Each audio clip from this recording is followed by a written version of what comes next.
இப்போ தான் தக் லைஃப் படம் பார்த்துட்டு வரேன். என்னங்க படம் இது, ஒரே சிரிப்பாக இருக்குது.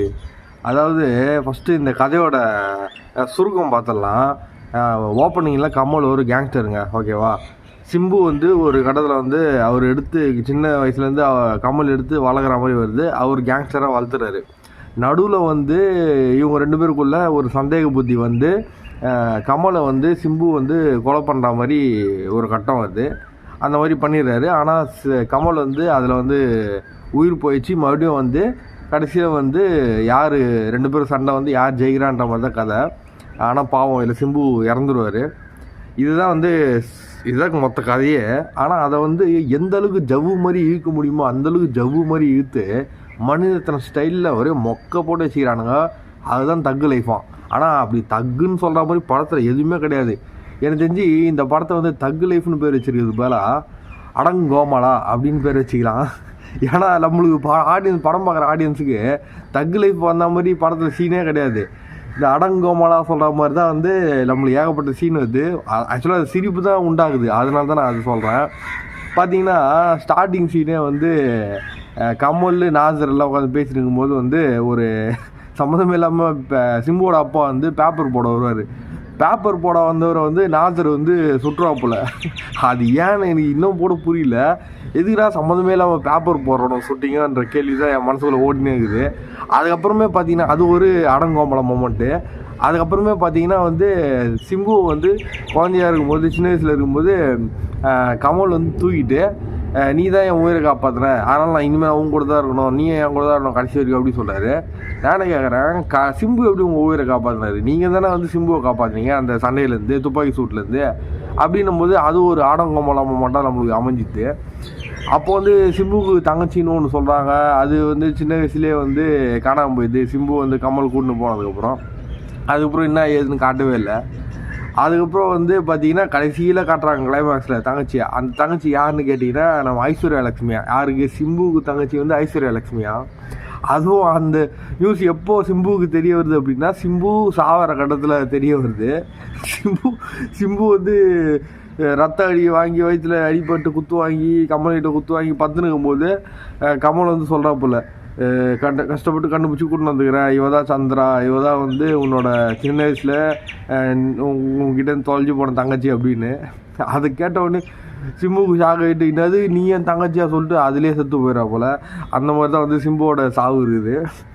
அதனால் வந்து இந்த படத்தில் வந்து தகு சொல்கிற மாதிரி எதுவுமே கிடையாது. அதனால தான் வந்து இந்த படத்தோட பெரிய மைனஸே. தக் லைஃப் டைட்டில் வந்து சுத்தமாக சொதப்பி விட்ருக்காங்க, வேஸ்ட் பண்ணிக்கிறாங்கன்னு தான் சொல்லுவேன். அதான் மணிரத்னம் வந்து அவரோட ஓல்டு ஸ்டைலில் ஒரு ஓல்டேஜ் ஹோமில் பார்க்கக்கூடிய படமாக தான் தக் லைஃப் எடுத்து வச்சுக்கிறாரு. நம்ம யங்ஸ்டர்ஸுக்கு 2K கிட்ஸில் இது செட்டே ஆகாது சுத்தமாக. இது வந்து ஒரு ஆதி காலத்து கதை. இது வந்து நான் சொன்ன கதை வந்து நீங்கள் எத்தனை படத்தில் பார்த்துருப்பீங்க. அந்த மாதிரி இது ஒரு ஆதி காலத்து கதையை தான் எடுத்து வச்சுக்கிறாரு. இது வந்து சுத்தமாக எந்த ஆடியன்ஸுக்கும் இப்போதைக்கு சூட் ஆகாது. இந்த ஆதி காலத்து ஆளுங்க வந்து பார்த்த கதையே பார்க்கணும் அப்படின்னு சொன்னால் இது வந்து மேபி கொஞ்சம் அப்படியே உட்காந்து பார்க்கலாம். அது கூட வந்து தூக்கம் வராமல் பார்க்குறது ஆச்சரியம் தான். ஏன்னா வந்து கமல் வந்து பேச பேச பேச பேச வந்து நம்ம கண்ணு வந்து சொக்கினும் போது நான்லாம் வந்து அப்படியே வந்து ஆச்சரியத்தில் அப்படியே கட்டுப்பற்றின்னு உட்காந்துருந்தேன். என்னடா இது இப்படி இதே படம்ன்ட்டு. ஏன்னா நான் வந்து ட்ரெய்லர் பார்த்தோன்னே எனக்கு எக்ஸ்பெக்டேஷன் சுத்தமாக இல்லை படம் மேலே. எனக்கு இன்னும் ஒரு மிகப்பெரிய ஆச்சரியம்னா, ட்ரெய்லரை பார்த்துட்டு படம் எந்தளவுக்கு நான் கொஞ்சம் டல்லாக இருக்கணும்னு நினச்சனோ அதை விட மொக்கையாக இருந்தது படம். அந்த மாதிரி எடுத்து வச்சுருந்தாங்க இந்த தக் லைஃபை. இது கூட வந்து த்ரிஷா வந்து ஒரு கேரக்டர் வருது. த்ரிஷா வந்து ஆக்சுவலாக வந்து கமல் யூஸ் பண்ணுற மாதிரி ஒரு சீன் வருது. கமல் வந்து யூஸ் பண்ணுறாரு. அதே மாதிரி கமலுக்கு ஆக்சுவலாக ஒய்ஃபும் இருக்குது. இது வந்து இன்னொரு அடங்கோமலா மூமெண்ட். நம்மளுக்கு என்னடா பண்ணுற கமல் அப்படின்னு நம்மளே சின்ன பசங்களே கேட்குற அளவுக்கு ஆகிடும் கமலோட நிலமை. அந்த மாதிரி த்ரிஷாவோட கேரக்டர் இந்த படத்தில் வந்து சுத்தமாக த்ரிஷாவுக்கு பேர் சேர்க்கக்கூடிய கேரக்டர்லாம் சுத்தமாக கிடையாது. மற்றபடி பார்த்தீங்கன்னா வேறு யார் இருக்கிறா? ஐஸ்வர்யா லக்ஷ்மி சுத்த தண்டம். தங்கச்சி கேரக்டர் செட்டே ஆகலை. அசோக் செல்வன்னு சுத்த வேஸ்ட்டு. ஏதோ இன்வெஸ்டிகேஷன் ஆஃபீஸர் மாதிரி காட்டுறாங்க. அந்த இன்வெஸ்டிகேஷன் ஒரு மொக்க இன்வெஸ்டிகேஷன். அது மாதிரி ஒரு கேவலமான இன்வெஸ்டிகேஷனை என் வாழ்க்கையே பார்த்ததில்லை. அந்த மாதிரி ஒரு டீப்னஸ் இல்லை அந்த இன்வெஸ்டிகேஷனில். அந்த மாதிரி மொக்கையான கேரக்டருக்கு அசோக் செல்வனுக்கு இருக்குது. வேறு யார் இருக்கிறா சொல்கிற மாதிரி யாருமே இல்லை. சிம்புவோட கேரக்டர் தான் படத்துலேயே ஆக்சுவலாக நல்லா இருந்தது ஓரளவுக்கு பார்க்குற மாதிரி. ஆனால் அந்த கேரக்டரையே கொண்டு வர்றாங்க. அப்படின்னும்போது தக் லைஃப் படத்துக்குன்னு சொல்கிற மாதிரி எதுவுமே இல்லை. இதை வந்து நீங்கள் வந்து ஓடிடியில் கூட பார்க்க முடியாது. இது வந்து ஒரு சீரியலுக்கும் ரொம்ப மோசமான படம் தான் நான் சொல்லுவேன். அதான் சொல்கிறேனே, இது வந்து டைட்டில் சுத்தமாக செட் ஆகாது. தக் லைஃப்னு வச்சதுக்கும் தக்கும் இல்லை லைஃபும் இல்லை. படத்தில் மணிரத்னம் கமலை பை வாங்கணும்னு சொல்லிட்டு இந்த மாதிரி பண்ணியிருக்காரா, இல்லை வந்து கமலே வந்து தேவையில்லாமல் அவரை சூஸ் பண்ணி அவரோட காசெல்லாம் போட்டு வேஸ்ட் பண்ணிக்கிறாரா என்னன்னு தெரில. இந்த படம் வந்து ஓட்டுறது ரொம்ப கஷ்டங்க, ரொம்ப ரொம்ப கஷ்டம். இந்நேரத்துக்கு எனக்கு தெரிஞ்சு கர்நாடகாவில் வந்து அந்த லாங்குவேஜ் இப்போ போராட்டம் ஒன்று நடந்ததில்ல, அதை அப்படியே ட்ராப் பண்ணி சிச்சுன்னு உட்காந்துப்பாங்க. ஏன்னா அந்தளவுக்கு வந்து மொக்கையாக இருந்தது இந்த படம். பார்த்துருந்தா சொல்கிறேன், படத்தை பார்த்துருந்தா. அதான் நான் அவங்களுக்கு என்ன சொல்ல விரும்புகிறேன், கர்நாடகாக்காரன் இங்கே என்ன சொல்ல விரும்புகிறேன் அப்படின்னா, நீங்கள் போராட்டம் பண்ணுறதுக்கு இது ஒர்த்தே கிடையாதுங்க. ஏன்னா இது தமிழ்நாட்டிலே ஓடுமான்னு தெரில. ஏன்னா நிலைமை ரொம்ப மோசமாகுது. படம் பார்த்துட்டு வந்து சொல்கிறேன், நிலைமை ரொம்ப மோசமாகுது. தமிழ்நாட்டிலே 2 நாள் கூட தாங்க நினைக்கிறேன் தேட்டரில். அதனால் வந்து நீங்கள் வந்து இந்த படத்தை வச்சு நீங்களே அதுக்கு ப்ரொமோட் பண்ணுறாதீங்கன்னு சொல்லுவேன். ஏன்னா அந்தளவுக்கு சுத்தமாக ஒர்த்து கிடையாது படம். தமிழ்நாட்டிலே காரி துப்பின்னுக்கிறாங்க. ஸோ தக் லைஃப்பை பொறுத்த வரைக்கும் எந்த ஆடியன்ஸுக்கும் சூட் ஆகாது இப்போதைக்கு. பொறுமையாக வெயிட் பண்ணுங்கள். எங்கன்னா இதெல்லாம் போட்டானா பாருங்கள். அதை விட கஷ்டம் நெட்ஃப்ளிக்ஸ் தான் வாங்கிடுது. நெட்ஃப்ளிக்ஸுக்கு பாவமாக இருக்குது பார்த்தா. நெட்ஃப்ளிக்ஸு இந்த படத்தை போய் வாங்கிக்கிறானுங்க. அவனுக்கு பார்த்தானுல என்னன்னு தெரில.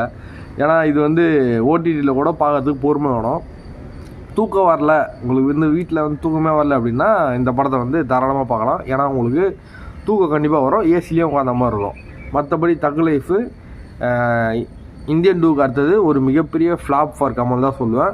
சிம்புக்கு உன்னே கம்பாக்கெல்லாம் கேட்காதீங்க. சிம்புவை வந்து மொக்க பண்ணி வச்சுக்கிறானுங்க. சிம்புவை வந்து என்ட்ரிலலாம் இருந்தது, அதுக்கப்புறம் கைத்தட்டில் வாங்க நம்ம சீனே கிடையாது. ஸோ சிம்புவையும் சொதப்பி வச்சுக்கிற மாதிரி தான் இந்த படம் இருக்குது. இதுக்கு வந்து சிம்பு கம்பேக்கெல்லாம் கிடைக்காது. மேபி சிம்பு தனியாக நடித்து அவர் மூலிமா படம் மூலிமா அவர் கம்பேக் கிடச்சா தான் உண்டு. ஸோ தக் லைஃபு சுத்த டல்லு. எக்ஸ்பெக்ட் சுத்தமாக பண்ணாதீங்க. ஏன்னா நீங்கள் எக்ஸ்பெக்ட் பண்ணால் கூட எக்ஸ்பெக்டேஷன் எதுவுமே இருக்காது படத்தில்.